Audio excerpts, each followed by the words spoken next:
Well, now to our other top story. Russian President Putin ratchets up tension in Ukraine by putting nuclear forces on high alert, even as both sides agree to talks that could end that war. And word today that Russia has taken control of a small southern Ukrainian city as well as a naval base. Ukraine claims hundreds of its citizens have been killed in the fighting. We do have live team coverage tonight, beginning with CBS 2's Rick Montanez in the newsroom.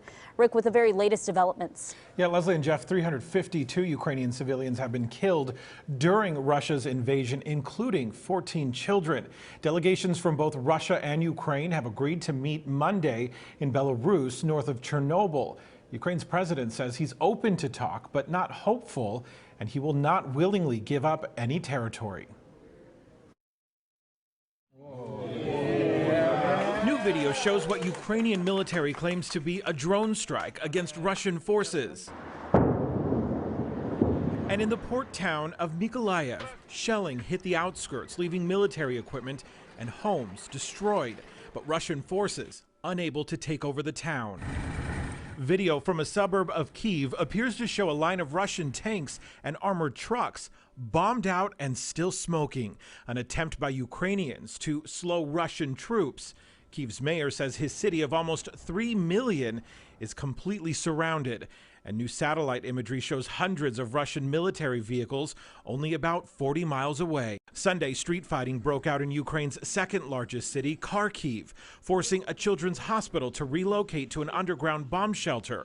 Overnight, Russian forces blew up Ukrainian airfields and fuel facilities. Russian President Vladimir Putin ordered his nuclear forces to prepare for action. Simultaneously, Russia said it was ready to enter peace talks with Ukraine's President Volodymyr Zelensky. Zelensky agreed but vowed not to give up an inch of Ukraine's territory. The European Union has offered to send help. The European Union will finance the purchase and delivery of weapons and other equipment to a country that is under attack. Tens of thousands of Ukrainians are trying to escape, crowding onto trains, driving towards safe borders, only to wait in long lines or walking miles through the night. This Ukrainian boy teared up, explaining that he and his mother left his father behind to fight.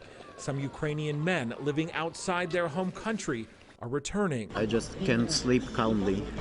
I woke up and I cried.